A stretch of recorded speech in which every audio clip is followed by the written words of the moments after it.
welcome to part 2 on our segment of Post-Impressionism. In this video we're going to be discussing the work of Van Gogh, who was a Dutch painter, and he was probably one of the most prolific Post-Impressionist painters, and his work really does have far-reaching influence well into the 20th century. He had, as I said, again, a very prolific career. His images include portraits, self-portraits, and this is one that you're looking at of him now, landscapes, still lifes, olive trees and cypress trees, wheat fields, sunflowers. Critics largely ignored his work until after his presumed suicide in 1890. His shortened life, highly expressive and spontaneous use of vivid colors, broad oil brushstrokes, and emotive subject matter made him very recognizable in sort of the modern public imagination. And he really became the sort of quintessential misunderstood genius. I mean, he lived most of his life in poverty. He didn't really attain much success during his lifetime. It wasn't until after his death that his paintings received notoriety. Most of you know the story of him with cutting his ear off because of a prostitute he was living with, and so there are all these kind of mystical sort of stories, and obviously too that he probably suffered from some mental issues and some personality disorders as well. Van Gogh was born to religious upper-class middle parents. He was driven as an adult by a strong sense of purpose, but was also thoughtful and very intellectual. He was equally aware of modernist currents in art, so he was aware of these trends happening in art, music, and literature. He was well-traveled and spent several years in his 20s working for a firm of art dealers in The Hague, as well as London and Paris, after which he taught in England at Isleworth and Ramsgate. He drew as a child, but mostly spent years drifting in ill health and solitude, and did not paint until his late 20s. So he didn't really start making artwork until his late 20s, whereas with other artists, we see them, pursuing their talent very young at age, at least in their teen years. Most of his best-known works were completed during the last 2 years of his life. What you're looking at is one of Van Gogh's first paintings that he ever did. It's called The Potato Eaters. So here he's, his subject matter, I think, does really come from the realist movement in terms of trying to depict these sort of genre subjects, and also depictions of the working class and the poor. Van Gogh's art helped him stay emotionally balanced. In 1885, he began work on what he considered his first masterpiece, The Potato Eaters. His brother Theo was an art dealer who at the time was living in Paris, and they corresponded a great deal. And he believed the painting would not be well received in the French capital, where Impressionism had become the trend. So when you think of Impressionist works, you think of bright colors and these sort of broad strokes, and obviously too they depicted more, their subject matter was more about the urban middle class as opposed to the labor and working class. Nevertheless, Van Gogh decided to move to Paris and showed up at Theo's house uninvited. Theo loved his brother and welcomed him with open arms, and really tried to help him in his career and pursuit as an artist. When Van Gogh arrived in Paris, he first saw Impressionist art and was really inspired by their use of color and light, and he also began to study with Henri Toulouse-Lautrec, Pissarro, and other Impressionist artists who you see their work featured here. Van Gogh also became influenced by Japanese art and also began studying Eastern philosophy to enhance his art and life. He dreamed of traveling there, but was told by Toulouse-Lautrec that the light in the village of Arles, a French village, was just like the light in Japan. So he also was influenced by this movement of Japanism that we saw with the Impressionist movement. We're going to quickly go through and look at some of his works, and you probably are familiar with these. Again, I remember being a teenager, being really fascinated with the work of Van Gogh, and his work has been, you know, appropriated quite a bit, and you often see calendars and, you know, his works on coffee mugs, and, you know, it really has been commercialized, so I'm sure these will seem very familiar to you. Vincent van Gogh's bedroom in Arles is probably arguably the most famous bedroom scene in the history of art. It also held special significance for him, and he created 3 distinct paintings of this intimate space from 1888 to 1889. So this is his famous bedroom. And you can see his use of color. We had talked about this in class, the use of color combinations in terms of contrasting colors, or colors that are opposite each other on the color wheel. This is also a scene called the Night Cafe. Again, you can see his use of complementary colors, red and green. And then you do start to see his brush strokes becoming more apparent and rougher, and so definitely very much influenced by the Impressionist painters. So we'll kind of go through some of his images. Here are, you know, some examples of his landscapes again, and his landscapes have this sort of swirly movement, I think, to them, and I think that's what a lot of people respond to. Here's another night scene. So he did like to also record the sort of, you know, seedy nightlife in Paris. There's his famous sunflower series, and then obviously some more landscapes. With this particular painting, the Sower, you really do see this sort of application, this sort of thick impasto paint application, where he just, you know, I even told you in class that he would sometimes squeeze paint directly out of the tube onto the canvas. So he had a very thick application. Again, this sort of impasto technique. And again, I really think there's a lot of movement in the way he used his brush strokes, and obviously the use of color as well. This is probably one of his most famous paintings, Starry Night. In the aftermath of December 23rd, 1888, he had a breakdown that resulted in a self-mutilation of his left ear, and Van Gogh voluntarily admitted himself into an asylum in the countryside of France in 1889 of May. The asylum was housed in a former monastery, St. Paul de Massol, and catered to the wealthy, and was not, you know, it wasn't the sort of typical asylum that we think of today, or like we think of in some parts of the 19th century. So it was probably more of a pleasant place for him to be. It allowed him to occupy not only a second-story bedroom, but also a ground floor room for using as a painting studio. And he was encouraged to use painting as a way to sort of help balance his mental health. During the year Van Gogh stayed at the asylum, he had a heavy output of paintings that he started to construct that started when he was staying in Arles, and he continued to work on these.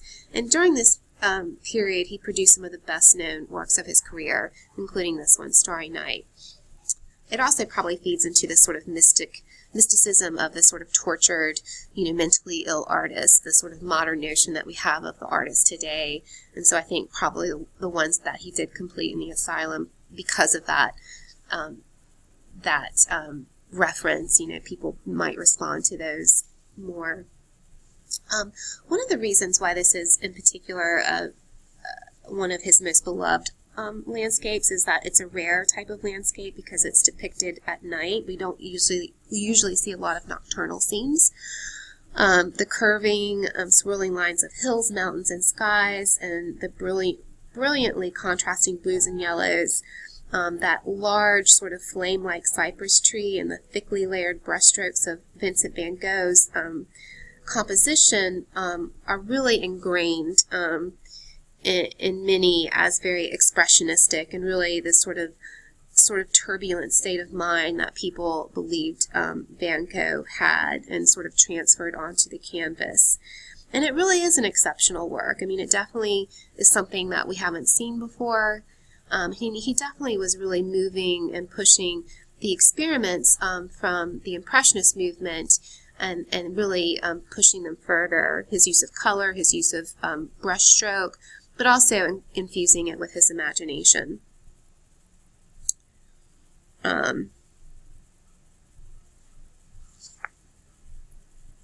So like the Impressionists, he was observing, these phenomena, light reflections and weather, but, he was also pushing them and making them more expressive. His brother Theo, who was a manager of a Parisian art gallery at this time, was unimpressed with this painting, telling Vincent, "I clearly see what preoccupies you in the new canvases like The Village in the Moonlight, but I feel that the search for style takes away the real sentiment of things." And certainly Theo was very, very wrong. And although Theo felt that the painting ultimately pushed style too far, sort of exaggerated brushwork, and it really becomes this sort of iconic expression and one of the best known sort of modern landscape paintings today. And so, it's sort of interesting to see, the way people's perceptions of art and, the way these movements sort of brought in these new ideas are rapidly changing. This is another image he did called Starry Night over the Rhone. And so he did have some technical challenges when trying to portray a night scene.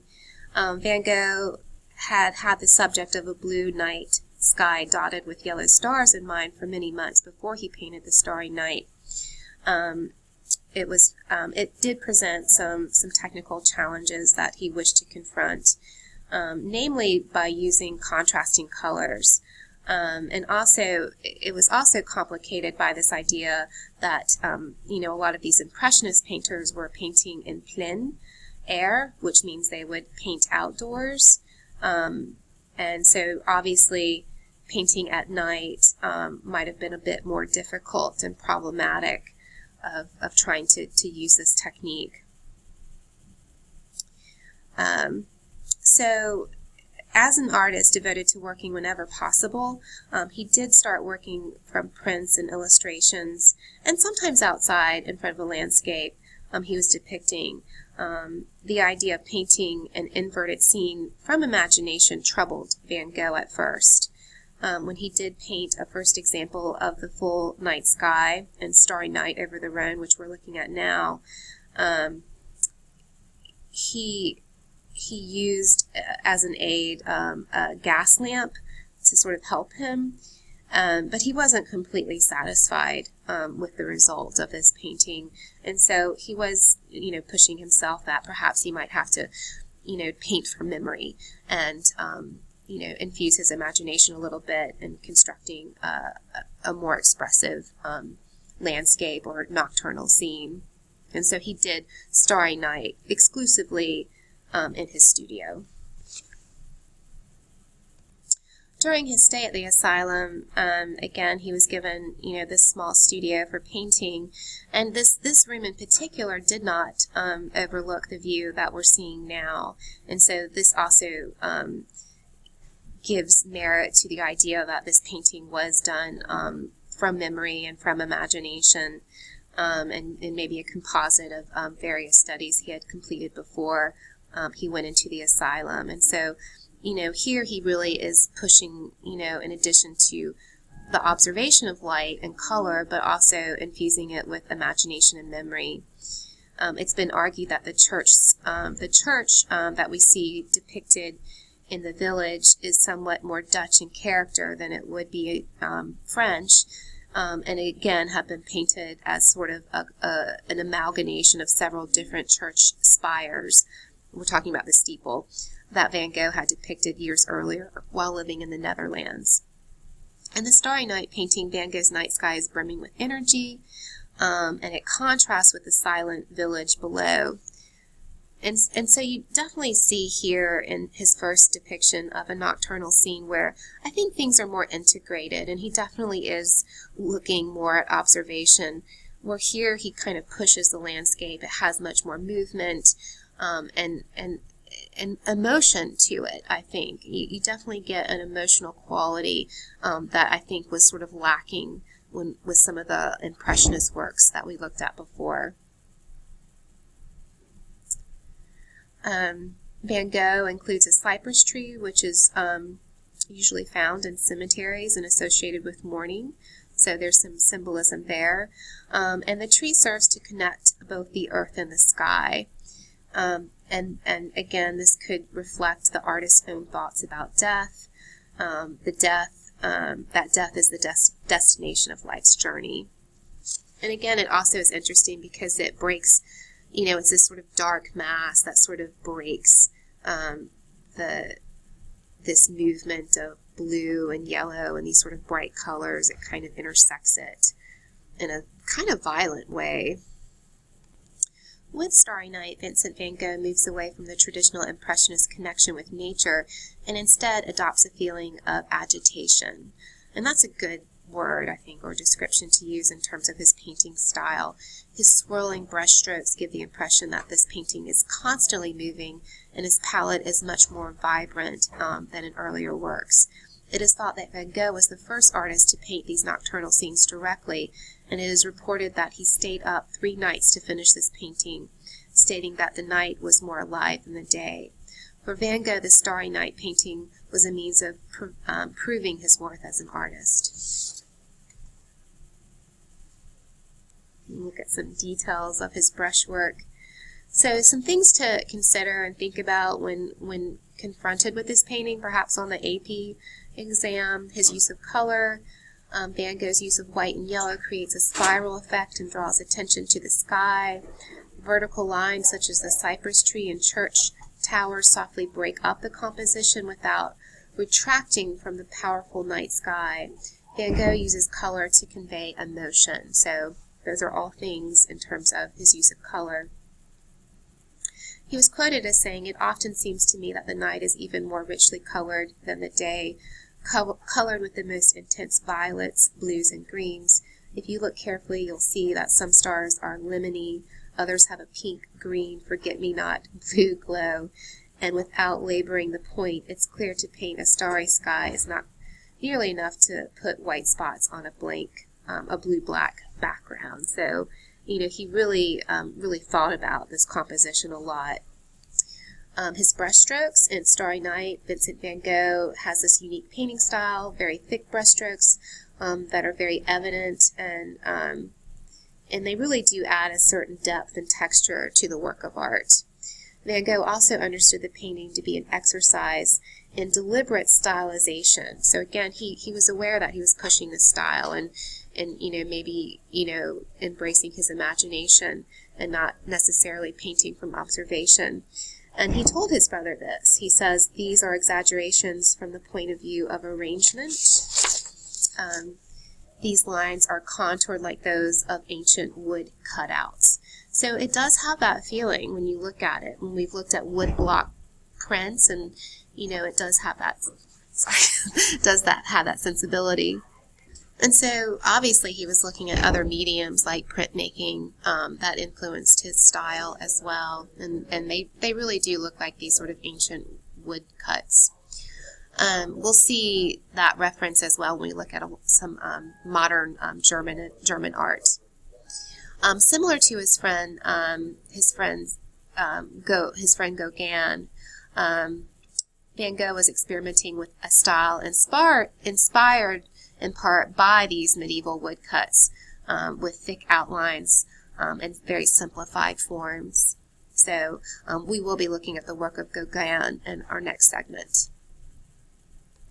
So when we look at this composition by Van Gogh, it really is a mixture of, or this rich mixture of invention, these ideas of remembrance and memory, as well as observation combined in these sort of simplified forms, the use of thick impasto paint and these boldly contrasting colors that really make the work so compelling and compelling enough for many generations after to appreciate, as well as other artists. Inspiring and encouraging others is precisely what Van Gogh sought to achieve with his night scene.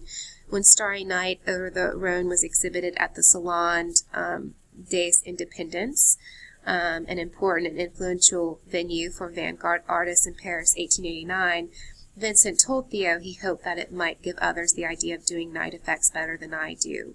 The Starry Night, his own subsequent night effect, became a foundation image for Expressionism, as well as perhaps the most famous painting in Van Gogh's career. All right, so in our next segment, we'll be looking at the work of another post-impressionist artist, Paul Gauguin. So stay tuned.